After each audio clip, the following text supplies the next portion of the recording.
Hello, and welcome to En Route, a journey of faith and modern life. I am Dennis Sanders, and I'm your host. For those who don't know about me, I haven't actually said this in a while, but I am an ordained minister, and I pastor a church part time that is located in the town of Matamidi, which is a suburb of here in the Twin Cities of Minneapolis and St. Paul in Minnesota. And I started this podcast because it was a way of talking about some of the topics that I think people want to talk a little bit more about politics and religion, and especially faith and where that intersects with our life. Because faith is not just something that happens in one sector of our life, it doesn't happen on one day in our life.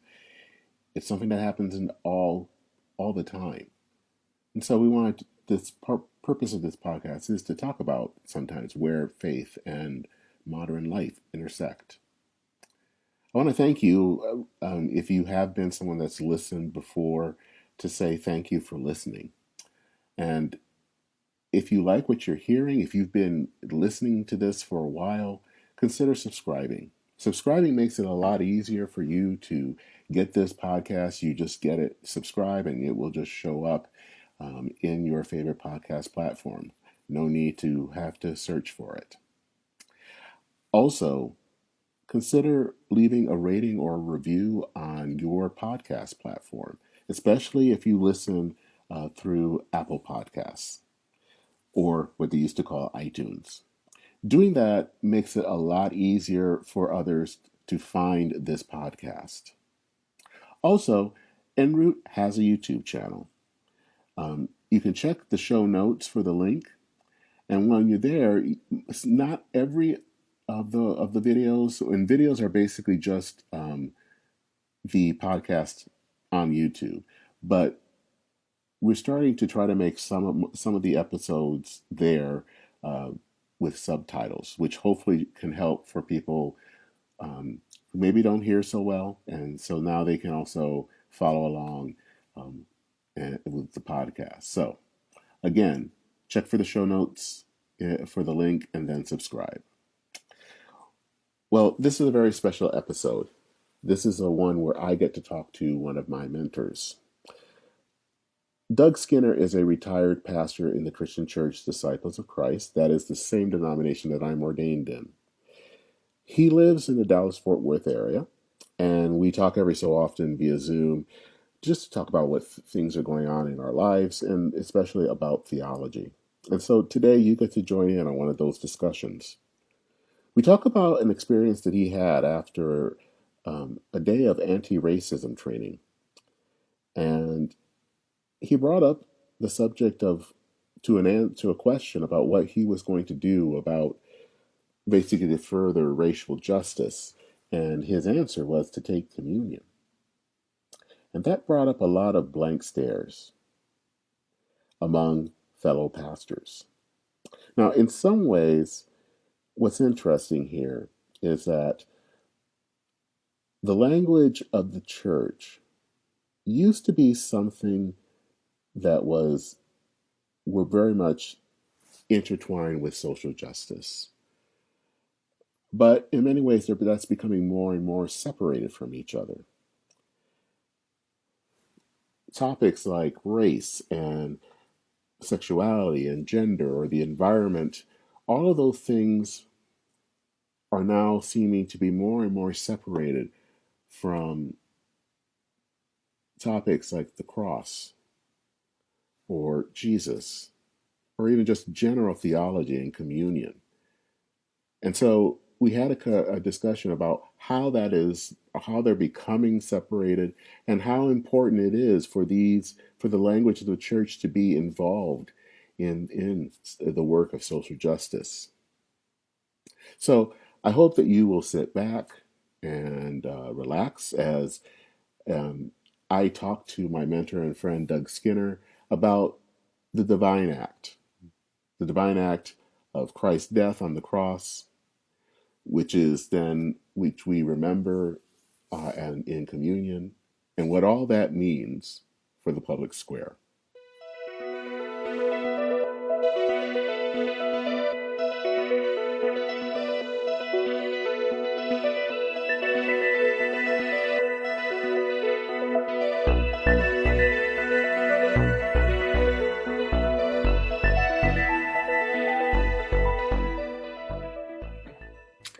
Well, Doug, glad to have you here to talk.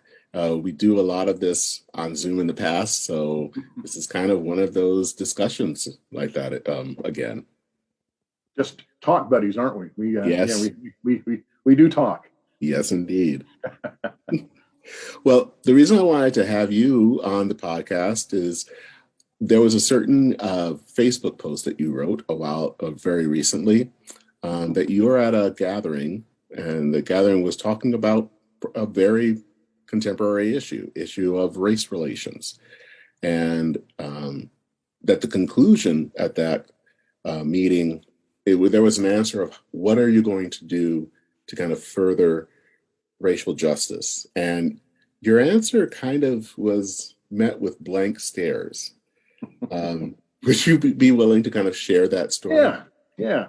So I'm in the Southwest region of the Christian Church Disciples of Christ, and so to keep our standing, we were required to do two continuing education.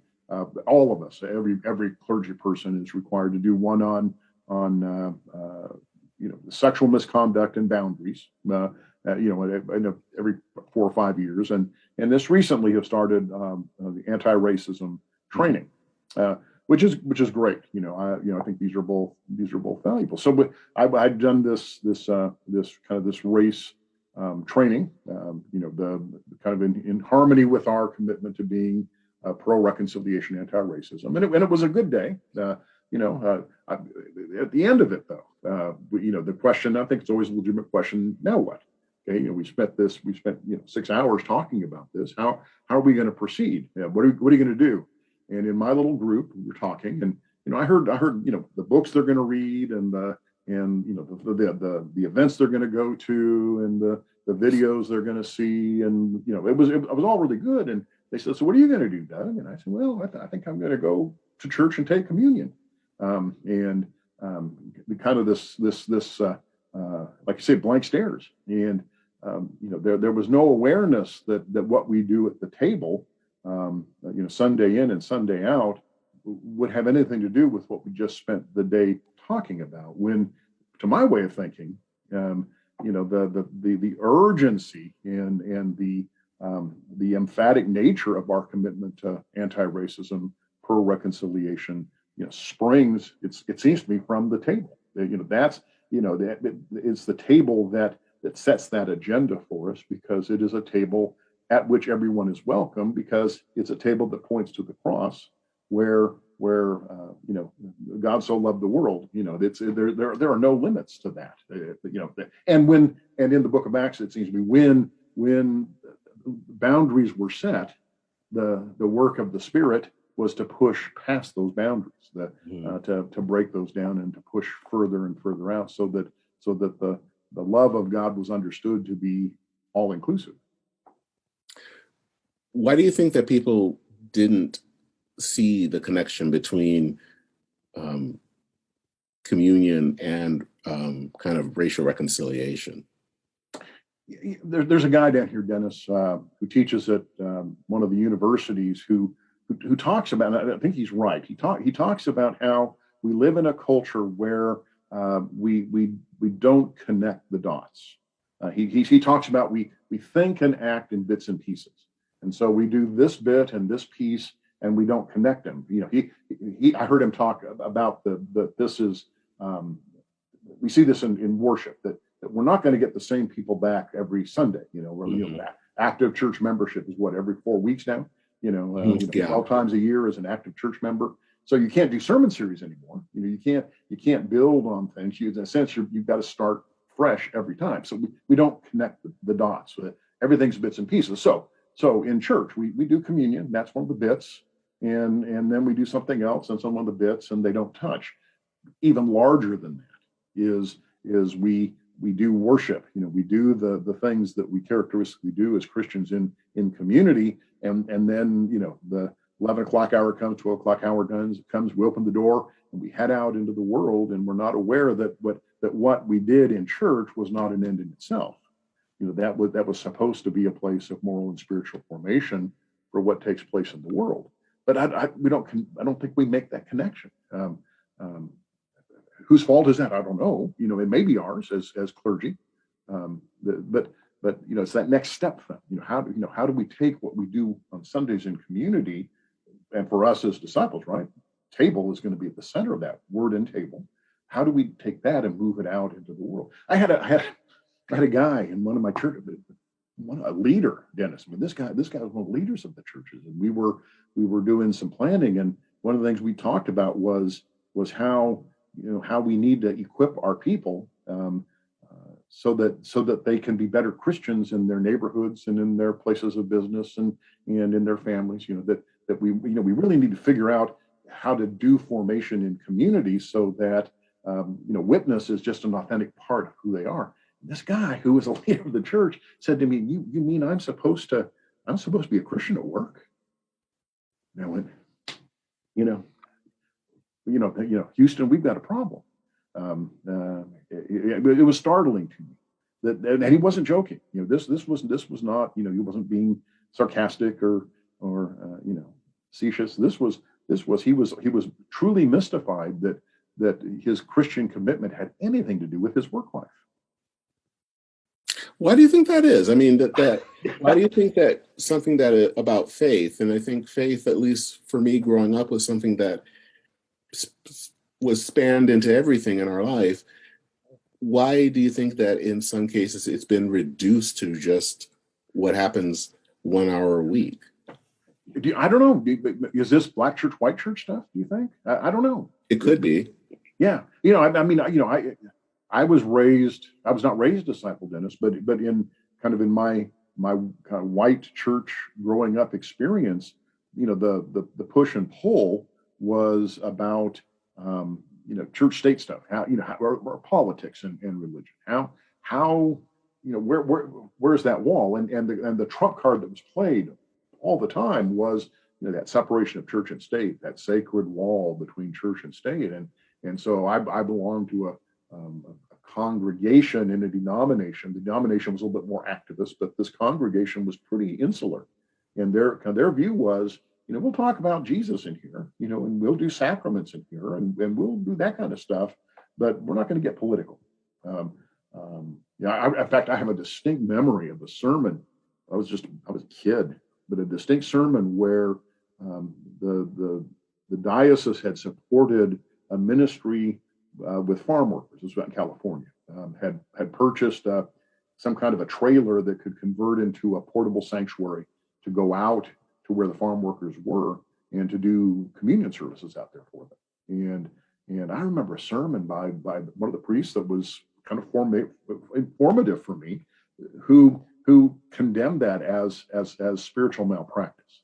And his argument was, that's the world, we're the church, and if they want what we've got, they got to come here.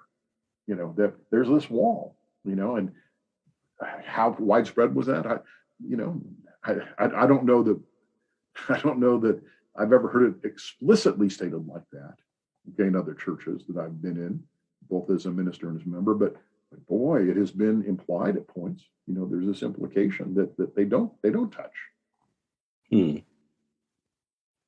But then what's the implication there? If you have a church that doesn't really have any effect in the world, then to me at least it asks, and what is it for?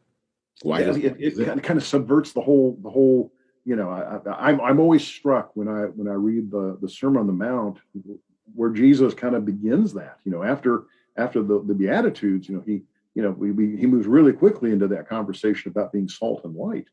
And, those are in the world kinds of presences. It's something, how are we present in the world? How do we engage culture? And to me, it seems inescapable. Okay, it's inescapable that our discipleship is lived out on that stage. So how do is it a kind of a perversion of our theology by an Americanism that kind of honors that separation of church and state stuff, that doesn't want the political implications? Is it fear? Is it fear of kind of the co-opting of a spiritual tradition by a political agenda? What's happened with in the last 4 or 5 years, the co-opting of the evangelical movement by kind of that section of the GOP that is kind of dominated by Trump. That's a curious that's a curious alliance. If from my way of speaking is, but you could back up, it seems to me, and see previous where I've heard it like this once, that the liberal church or the mainline church is a caucus of the Democratic Party, and we're being visited by my cat here, Dennis. We're being then the GOP is the caucus or the conservative church is the caucus of the GOP. So it's the tail wagging the dog. And so you lose that distinctive religious. So maybe the best conversations we can have in churches is that old Niebuhr Christ and culture stuff. Is to re-engage in that conversation of how does church relate to culture, beginning with the assumption that there's got to be a relationship. I think that they're going to touch, but how are we going to navigate that space? I strongly believe that what happens in church under the word and around the table, is defining for who we are. It's formative for our moral and spiritual perspectives, and that then those doors open up, right? And we head out into the world. We're going as people who have been formed by what happened. We talked at Northway, where I served for so long. We talked frequently about the kind of people we wanted to let loose into the world. Okay, what kind of folks are we trying to let loose into the world? One of the analogy I use sometimes with them was to say the mistake we make in church stuff is to think that hour of Sunday morning is the game. I mean, that's it. And at 12, when the gun sounds and the game's over, we kind of shake hands and we're done until the next Sunday. And in fact, I try to help them think, what we do on Sunday morning, that's the training. That's getting ready for the game. The game happens, at 12 o'clock when the door opens and we head into the world. That's where the game is. And so understanding, the practice is what we do in community, and then the action is what takes place after that. Orthodoxy or orthopraxy. Yeah, absolutely. Yeah, and hinging those together. Mm-hmm. Yeah, and again, there are exceptions. There are notable exceptions, I think. Both that have done that well. I've again, kind of my evangelical kind of background. Francis Schaeffer, who at his, he wrote so powerfully about race relations and about how slavery and Jim Crow segregation and all, he saw those as just blatant contradictions of the gospel that he proclaimed.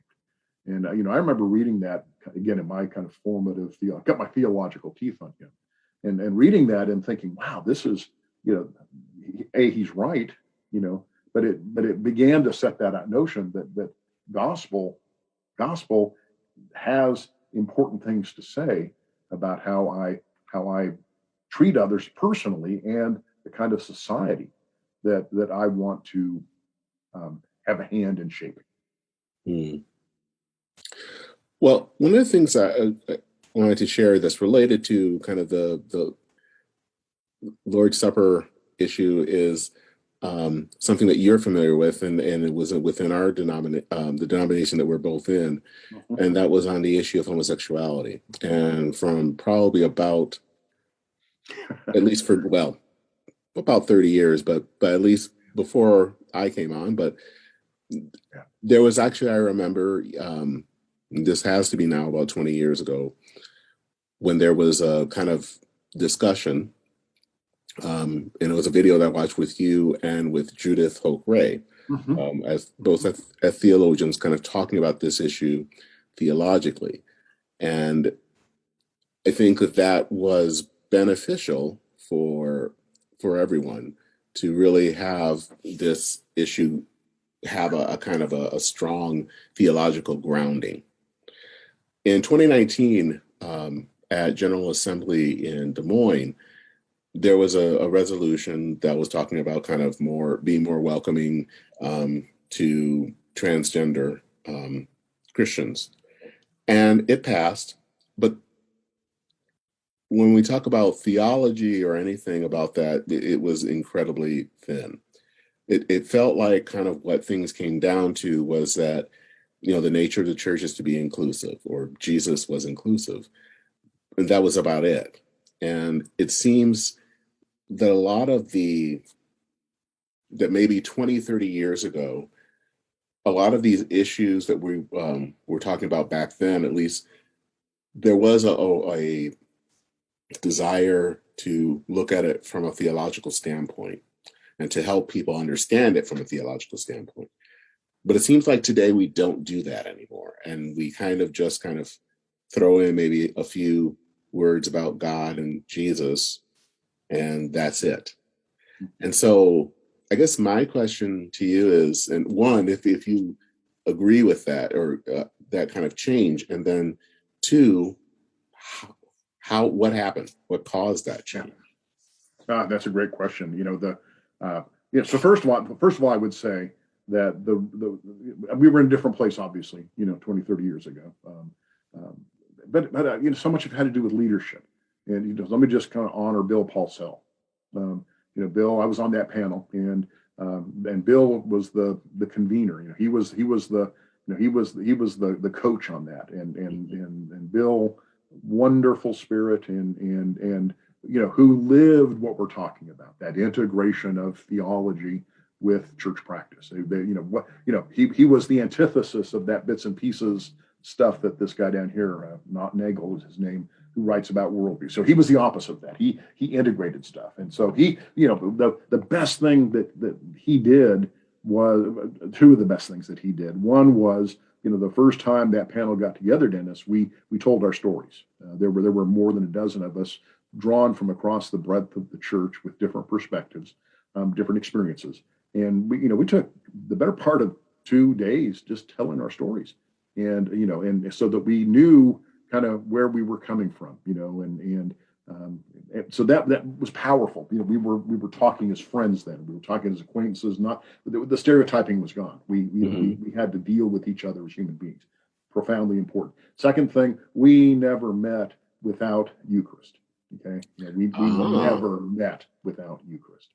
And so after some really difficult conversations, hard conversations, where ideas, cherished ideas or assumptions were challenged, kind of right down to the core on some things for us, it ended with Eucharist, and that notion that we come to this as one people, we come to this as one community, and it's hard to in our theology of table, it's hard to exclude anybody from table, and once you've done that, it's a set match game, it's over. The table, is the model for what this is. So those two things. So what's happened? I don't know. It occurred to me as you were talking, Dennis, that here's one thing that's happened. Okay, and that is we were less monolithic as a church 20, 30 years ago than we are today. 20, 30 years ago, there were still lots of folks who identified themselves as traditionalists or conservatives in the church, and so I think there was an awareness that it wasn't enough just to give an answer. We had to talk about the answer, and we had to talk about it with biblical and theological sources. So today it seems to me that we're not as diverse as we used to be. A lot of those folks have gone. You look at our numbers. I think the attrition of the church have been folks who have self-identify as traditional evangelical, whatever Orthodox. Let's just use kind of the Orthodox folks. They pretty much have left. I think that's been a long process. It's been a long kind of a drain. But I think that they were more present, and they were more actively present in the life of the church. When Dick Ham, who was general minister and president, put that panel together, he deliberately included, folks who self-identify as evangelical Orthodox. He wanted those folks at the table.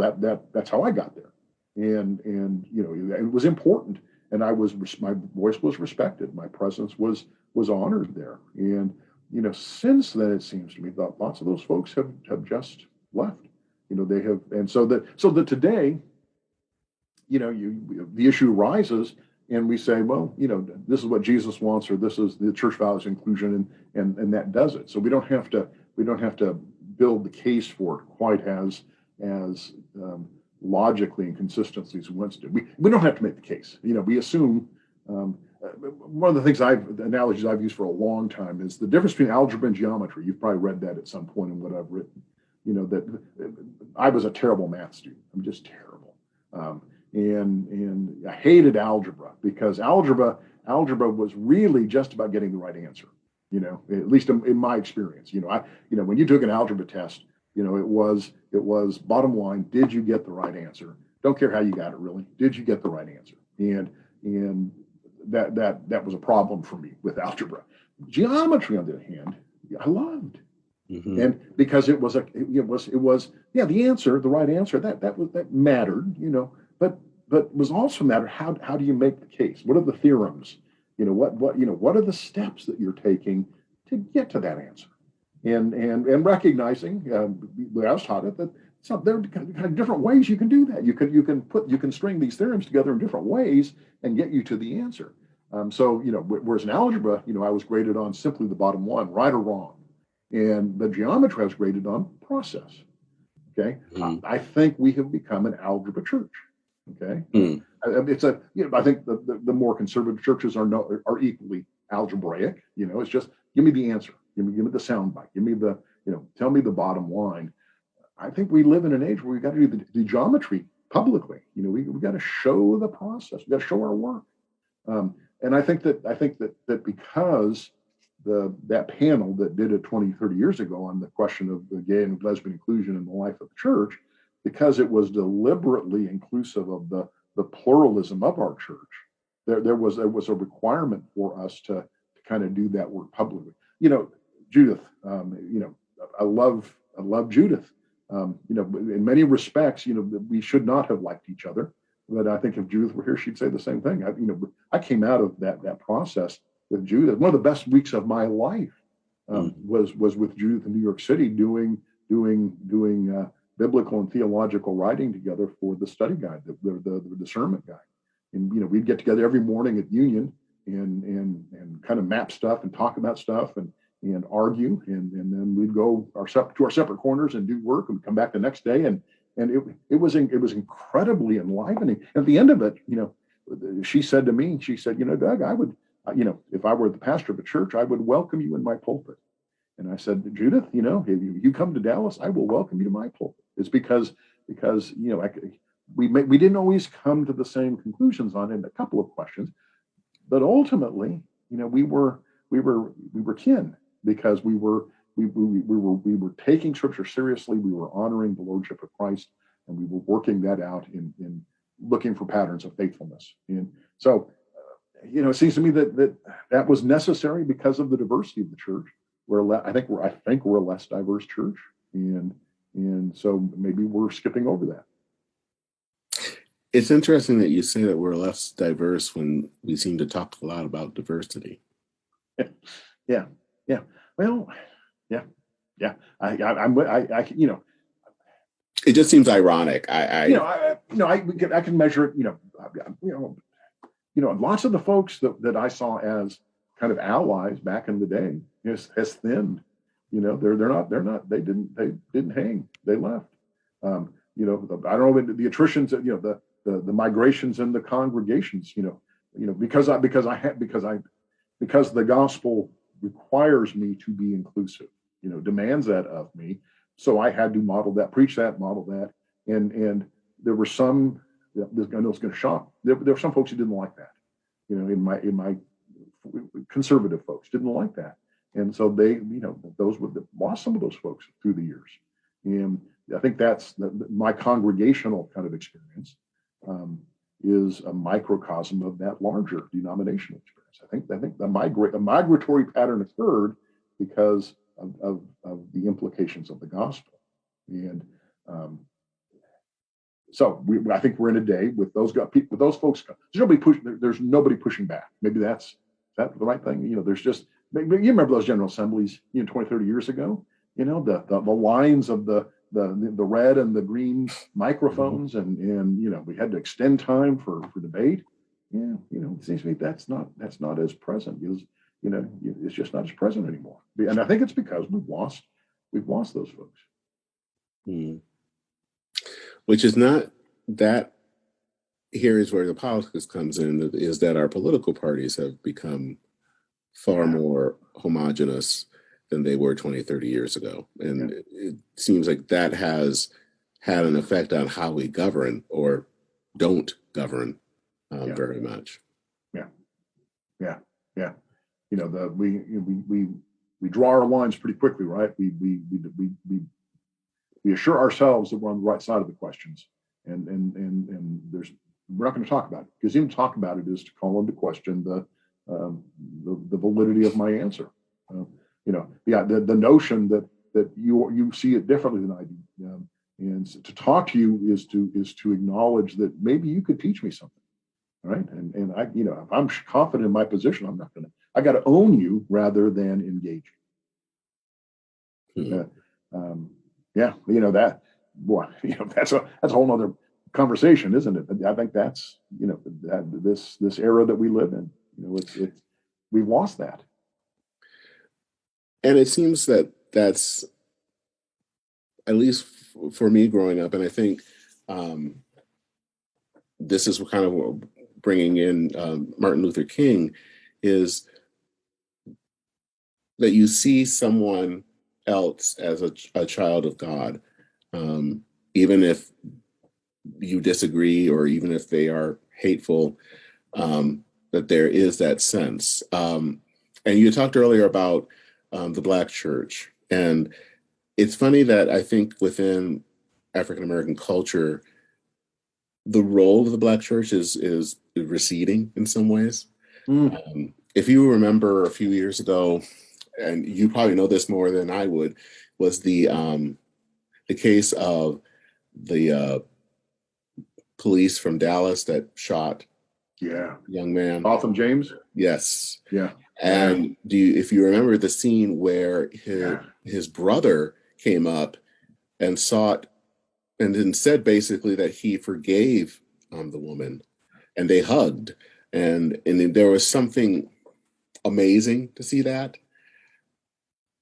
But there was also a lot of anger in the community because you're letting her off easy, and no one was letting her off easy. She was going to prison. I mean, we've already, that had been determined, but it was the sense of you can't forgive her, you can't let her off the hook, and that language, I think, has not always been that vocal in the Black community, but it's becoming more vocal. And so I remember parallel to that, the shooting in South Carolina at the church in Charleston. Exactly. And, that same, and I don't know, Dennis, I thought about that a lot. Those kinds of things, and is it the concern for justice, which I think again is legitimate. But justice is not the last word that Christianity speaks. Mm-hmm. The last word that Christianity speaks is grace, and it's not a grace that dismisses justice. No.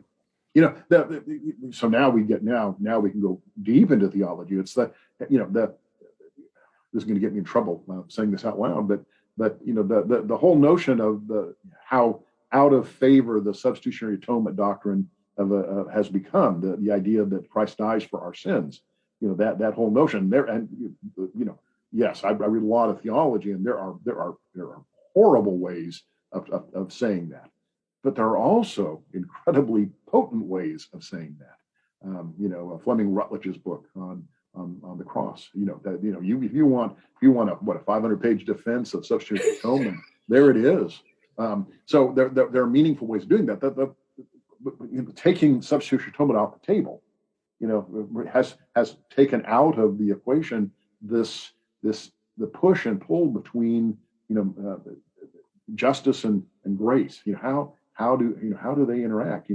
there's that text, is it Hosea 11, where where God is speaking to Israel and says, I love you, I've raised you as a child, and you turned away, and I am so mad at you. And then it stops us, but I can't let you go. It's this push and pull between, there is, you have done things that are wrong, and I can't just ignore those things. I just can't sweep those aside as if they're of no consequence, but I can't let you go. So it's that the PT Forsyth, the strife of attributes, of God's attributes, the justice and mercy. How do those relate to each other? Well, if I understand the gospel correctly, it all distills out into mercy. Mm-hmm. Ultimately, it's about grace, justice is a critically important part of the conversation. Okay, it's what exposes the woundedness of creation. It's what exposes, it's what names the sin. But once we've named the sin, then comes reconciliation, healing, and that occurs by grace. So yeah, I think there is no doubt, there is sometimes we rush to grace more quickly than we ought, and I think that's, I'm sensitive to that. I don't want to. I hear that, but what my fear in the kind of the mood of the church today is we're mad. We're mad about injustice, as well we ought to be, but we think that's it. But the mad is not enough. Mm-hmm. Okay? The mad has got to distill into something else. But then on the other side of that, it's interesting. There was a post you wrote shortly after the verdict of Derek Chauvin, and it was an interview with the Minnesota, the church where I live in Minnesota, with Keith Ellison, who was a Muslim. Yeah, and it was interesting how you kind of related this, that he was, he thought about Chauvin. It wasn't in this sense of justice, we got to get you. And there was also, I think you sense a certain amount of humility too, that he saw Chauvin, even in spite of all that he had done, as a human being, as a child of God. And so it's fascinating that someone from a related faith, but a different faith, acted in a way that was far more Christ-like. Sometimes. Yeah. Well, having been involved in some interfaith conversation, especially with Muslims here in Dallas, they have been quick to point out to me that the first line of the Quran is that God is merciful. The notion of the mercy of God is a big player, in their theology, and in fact, I've used that as a touchstone to say that there's a commonality. That's one of the places where we touch in a profound sort of way, is that kind of that essential characteristic of God is mercy. Then we're on the same page. Okay, Mm-hmm. we have some different ideas about how that mercy has been established, but we're on the same page. I'm thinking about Will Campbell's book, Brother to a Dragonfly. Profound. That was a profoundly disturbing read for me, and a profoundly formational read for me. That notion of somebody who is forcefully on the side of justice, and the hatred that killed the civil rights workers in the South, and coming to terms with the fact that the police officer who did that in this story is also a human being and a child of God, and Will's brother who kind of basically says, so what you're telling me is that God loves him but not him. He loves the guy that was killed but not the guy who did the killing. And wow, okay, so now okay, let me take a decade and ponder that. So how do we hold that together? Mm-hmm. And that Will did, obviously. His life story was that jumble of hating I'm not going to go love the sin or hate the sin, because it's not that, but it's that notion is that hating racism but loving the victims and the perpetrators Mm. of the racist systems. Yeah, and of course for him that was intimately tied to to his understanding of gospel. So, and this also brings up the whole conversation of language. Mm-hmm. And one of the things I think in a recent talk I had with Frederick Schmidt was about how the language that we use in the church that also spilled into the larger culture, healing or um, reconciliation, that those words almost you don't find them in the church anymore. And in its place, the language that we're using more and more is politics. Now, that's not to say that politics is bad. It is a part of our life, but it does seem to me that if you're using a language of the state house, that tends to shape the reality of a church, doesn't it? This last weekend, I paint icons. That's one of the things I do. I was with my teacher, Peter Pearson. Peter's an Episcopal priest, and we were talking on the course of the weekend, and we were talking about um, right right one and right two Book of Common Prayer services, the question got posed because the church we were at, it was out in Lubbock. The church we were at, they were going to do a right one at 8 o'clock and a right two at 10 o'clock, whatever it was. And I said, so Peter, tell me how. I see that a lot. So tell me how. How do churches make the decision which right they're going to do at 8 o'clock and the one at 10 o'clock or 11 o'clock? And well, he said, we traditionally, he said, the big service has always been the second one, and so we use the language that is more contemporary, and the thought forms a little bit more contemporary, and the folks who go to the 8 o'clock service have traditionally been the older folks, the folks who are more traditional in their point of view. And he laughed and he said, the language. He said the language of the right one is, he says, I stumble over those words and I have to get a dictionary to kind of define these things. He says it's just hard to pronounce. He said, but here's the funny thing that's happening. He says, really a curious thing that's happening is, he said, he's noticed when he fills in parishes and does it, he says that increasingly there are young people who prefer the right one, who prefer the kind of that historic language, that the these and the thous and the propitiations and all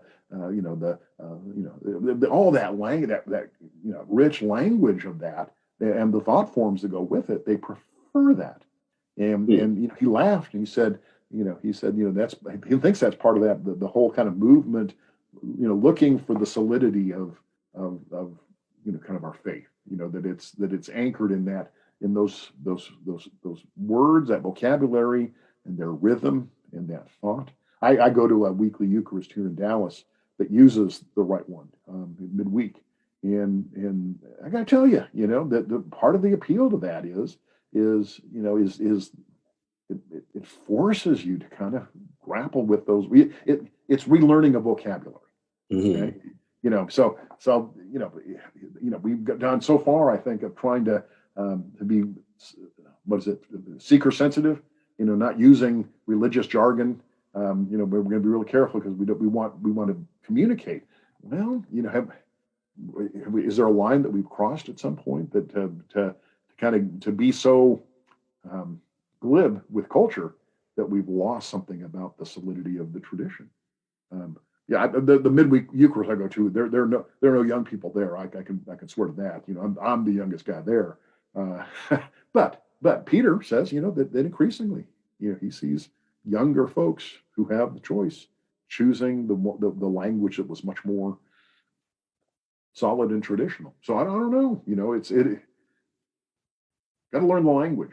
It's like painting icons. Or writing icons is the technical term for it, and it's early on, learning to do this. It's a language.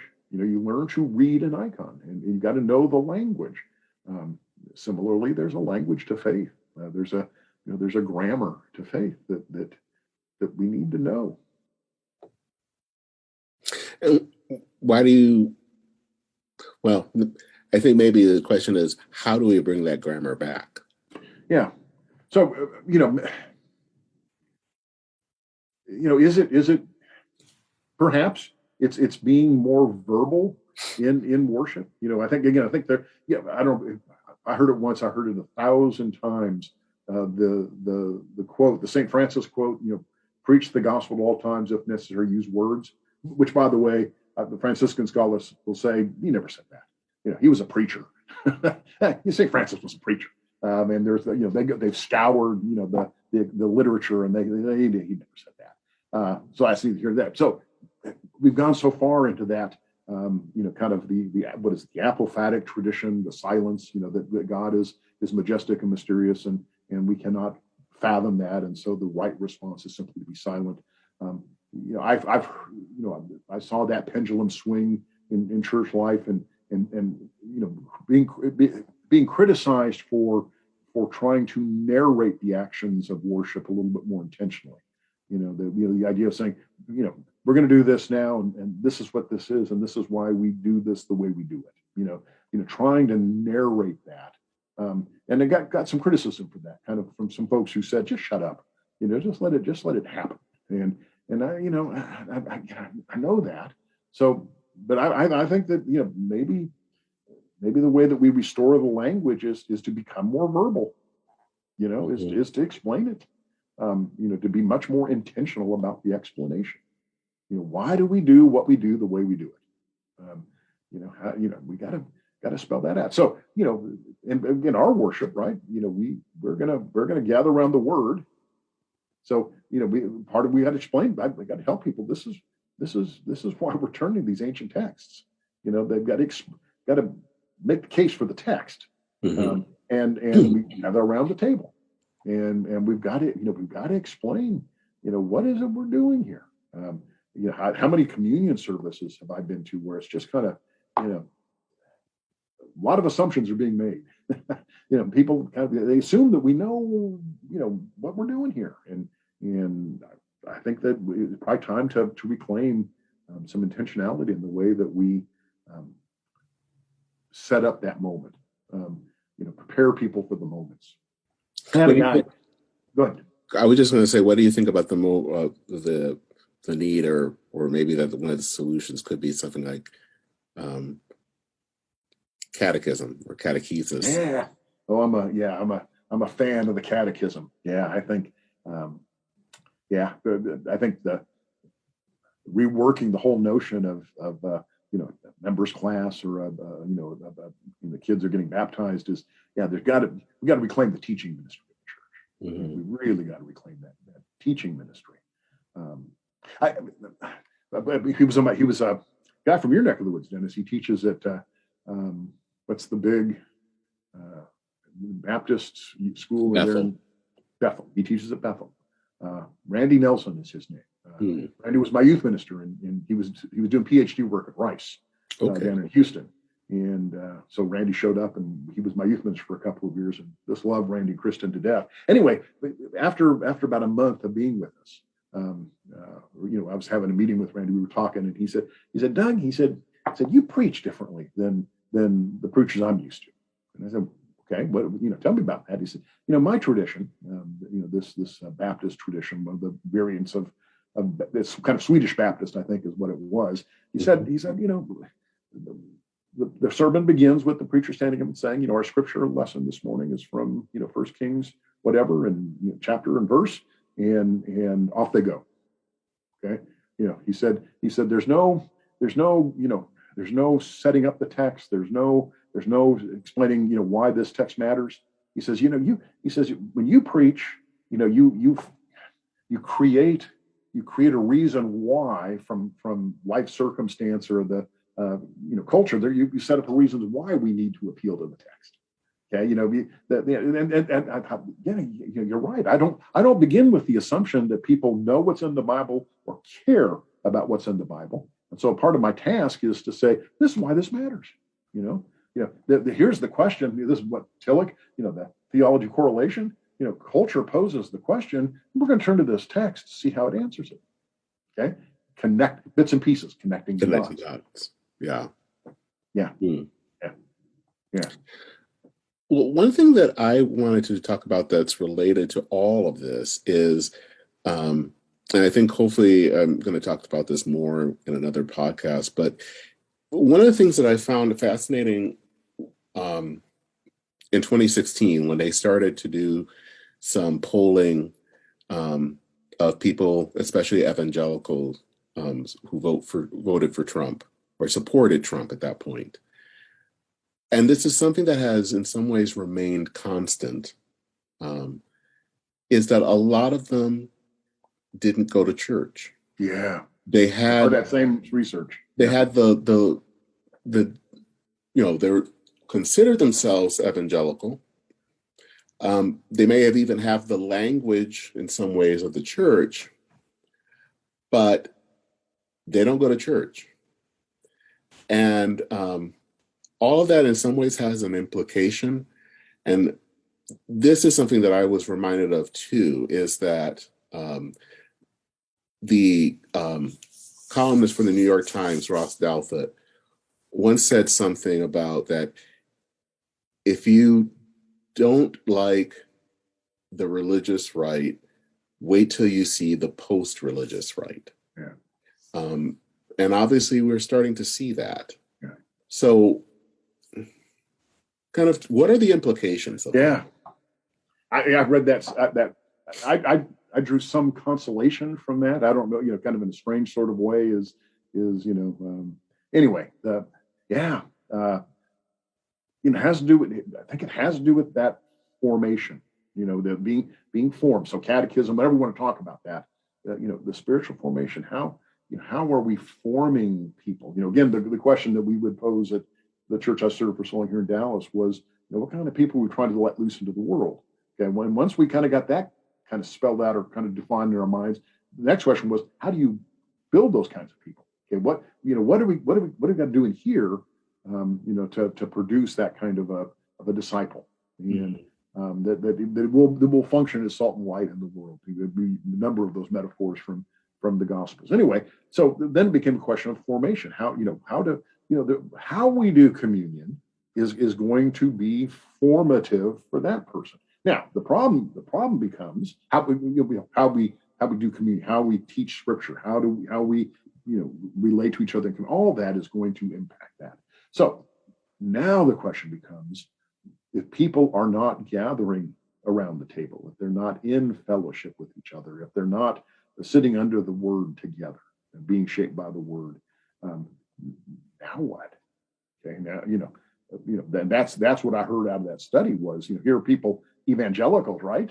But they're not being formed by the evangel, and so it's easy to get led astray. Okay, it's easy to be seduced by power. Um, uh, I'm preaching this Sunday at a little church here in town that lost their pastor, and preaching on the lectionary text from Mark. About John and James, and the idea that that you're going to like this, Luther Seminary grad that you are, theology of the cross and theology of glory. I hear John and James saying, I want a seat and honor in glory. I want the glory. And I hear Jesus saying, but this is about the cross. This is about the cross right now. This is drinking the cup that we've got to drink and being baptized with the baptism that we're going to be baptized with, and that notion that I think our culture is a glory culture. We're Americans. We're number one. We're a glory culture. Gospel Christianity is a competitor to that notion. It is the way of the cross. That I've been getting ready for the sermon, reading a lot of Lutherans because of that, the power of that theology of the cross stuff, and the the notion that being the biggest and best and the most powerful in culture, that's not Jesus. Jesus is the one who dies at 33 shamed, and so all of which to say is how can this is going to sound terrible. How can we gather around the table of the crucified week in and week out and be seduced by a strong man, politically. Mm-hmm. I, I don't know. I don't have a Well, good hell, answer. sometimes you're not gathering around the table And with. I think that's how I'm going to do that, man. Okay, and that is they're not gathering around the table. They're not being formed.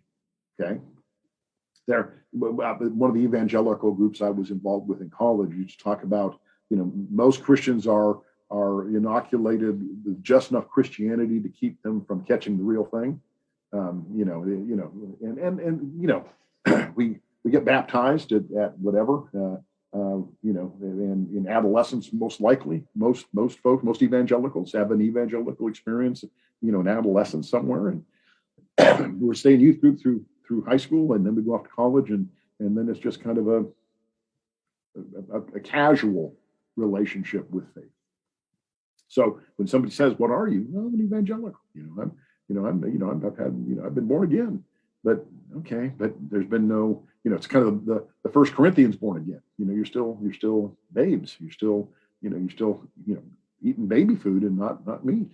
And if you're not in church, that is the incubator for faith, right? That's where formation is supposed to take place. Which I think then highlights the need of church. Because sometimes, in fact, I had something I wrote that the response was, and they're right, that you can go to church and not pick up the message, but it also seems like there is an importance that church does matter, attending does matter, it seems, for the reasons that you state, that it forms you. But that's also something that we are not, it's becoming alien to us in our culture, I think. This is, I don't know if you're familiar with Yuval Levin's, he wrote a book called Time to Build. And so his whole thing is about the loss of institutions. And institutions like Congress, like church, are things were supposed to be places that formed you. But over the last few decades, they have become places where you perform. Wow. So of course, we now have the Congress that we have that is far more performative than actually, doing things like, passing bills. And it seems that religion has become the same thing, that a lot of it seems to be much more performative than it is to be formed, to be. Where my mind kind of jumps on that, Dennis, is the Martin Marty's discussion of a Bible that is iconic, as opposed to a Bible that is instrumental. I don't think that's his language, but it's iconic. The notion that it's a symbol, that we have symbolic gestures and symbolic references that identify us as having membership. So I'm thinking about some of the stuff we've seen kind of on TV with the thing that happened on January the 6th, and the crosses and the God talk on some of there's a veneer, there's just enough to be able to identify tribe. I'm Christian, but doing things that are antithetical, to what an allegiance to Jesus Christ biblically would look like, it seems to me. So the performative, that I'm going to chase that down. I think there's something to that. So you come back to that formative thing. So let me go full circle, coming back to where we started, and that is, here I'm having this conversation with other clergy, about after a day of time about racism, and the next step. And I say, I'm going to go take communion. I'm going to share in a communion service, and getting these blank stares. Has the Lord's Supper become performative rather than formative for us? I don't know. But it also reminds me, I mean, the language that we use sometimes or at least I used to remember hearing, that would bring people together, was to break bread. And I think that's where I can see the connection between racial reconciliation and communion, in that it's that sense of when you are taking the bread and breaking it, and the fact, as you said, that everyone is welcome at the table, that has profound implications, or at least it Yeah, should. And it should yeah, make you kind of think, oh, yeah, how am I doing on this, or something to that extent. yeah, yeah. For me, Richard Lisher, who was homiletics professor at Duke for years and Uh, years and years, had a marvelous article in Christian Century. This would have been 20 years ago. His church in North Carolina was building a new sanctuary, and the architect is doing the consultant thing and trying to get a sense of what it's going to look like. Had a series of conversations with small groups in the church, members and leaders, and the question he posed was, let's talk about communion for you guys. I want to hear about your theology of communion, because I don't know if I'm putting an altar or a table at the center of your church. And so they have this wonderful, and he kind of describes this wonderful process of talking about, the differences between an altar and a table, the talk of altar and table. And he says, table is a place of fellowship and manners and community. And it's where, it's where we belong, and it's warm. An altar is a place of sacrifice and bloodshed and braying animals and noise and the chaos of that. And he said, so what we decided is that we wanted a table, but we wanted it to be a really solid table, because he said, because behind the table is an altar. Okay, that behind the fellowship, the table where we break bread, where we experience inclusive love and community, behind that is an altar on which Christ died. And it's that is that connection that's the time, is to make sure. I think that's right. I happen to love our identity statement as a church. I love this notion of being a movement for wholeness in a fragmented world. Welcoming folks to as we head to the tables, we have been welcomed by God in Christ. Yes. But what I want to do is I want to put the emphasis on the welcome. How has God welcomed us in Christ?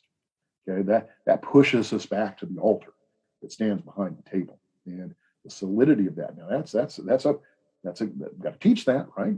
It's just easy to say, the table is the table. That's it. It's just the fellow. It's just the inclusion. It's just the welcome of the table, and fail to see that there's a whole thing behind it. mm, The critical thing is behind it. Yeah. yeah, kind of a very important thing. And Yeah. you know, I think that as we've been talking about, there's implications of not having kind of the cross and that theology and that language, um, and that I think it disrupts the witness, um, and especially in mainline churches. And it seems like that's a language that we really need to have, especially right now in the political life of our country. Yeah. Oh, I agree. I think, you go back to, my thinking with that conversation after the anti-racism training, and talking about Lord's Supper in that context I'm bringing to my awareness table, the theology of the book of Acts, and I'm bringing to that the theology of Ephesians chapter 2, breaking down the separating walls, and creating out of two people a new humanity. That whole theology of Ephesians of it is the eternal will of God to bring things that have flown apart back together, bringing things into harmony with one another once again. That's the theology behind table. You take, you like Ephesians 2 does. You take the cross, off the table. You move that to the side, an understanding of the sacrifice of God in Christ. Then it's a table that is established on human effort alone, rather than the divine act. Mhm. And that's better than nothing, but that's not nearly as useful as seeing it as an expression of what God is doing. Mhm. Well, thank you. this has Oh, been another engaging time of chatting. yeah, So if I we hope could keep going, I think we'd probably talk the rest of the day. Yeah, yeah. well, I'm glad that we were able to share this with other Always good to people. see you, Dennis. Always good to see So you. yeah, okay. So all right, take care. Okay.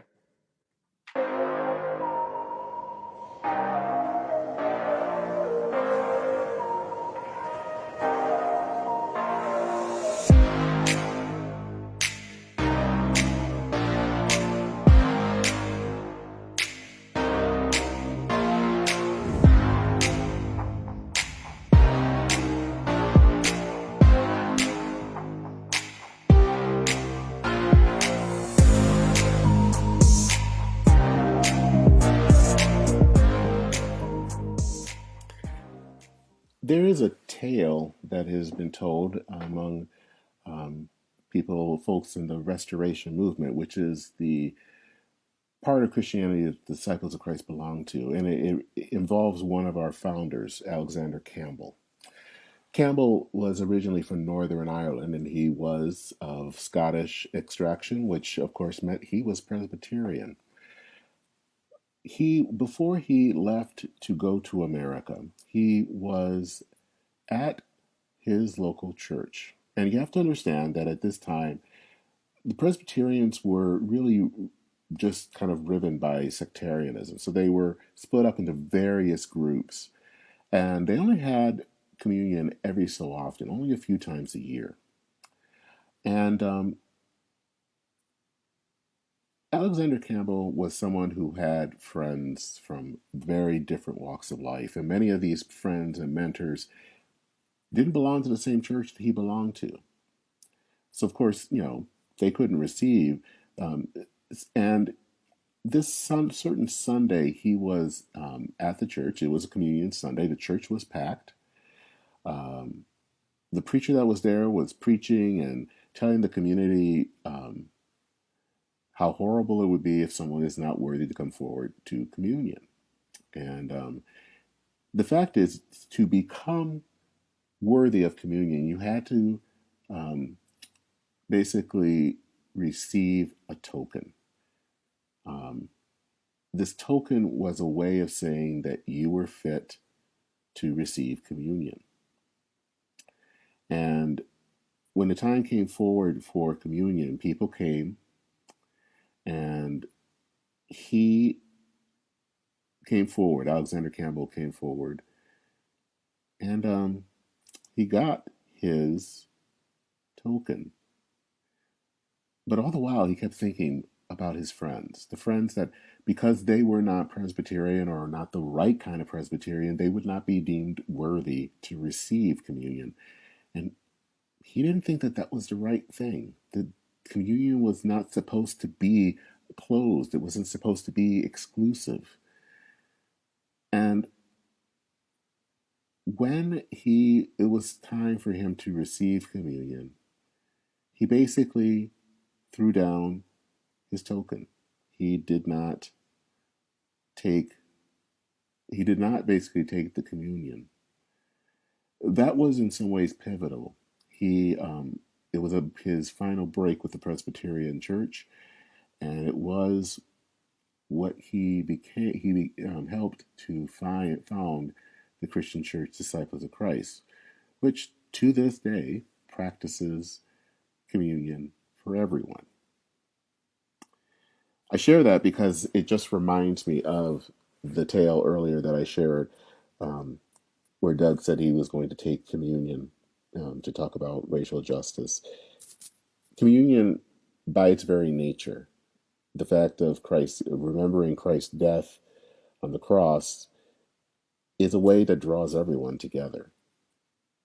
So it's really hard to hate someone else and then come and have communion. And I think that that's what Doug was getting at. It doesn't seem like communion has anything to do with um, social justice, but frankly, it has everything to do, because communion is about everyone, because Christ died for everyone.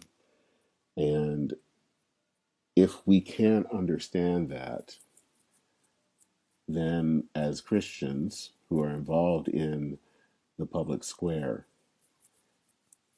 our fight, our language becomes very dull indeed.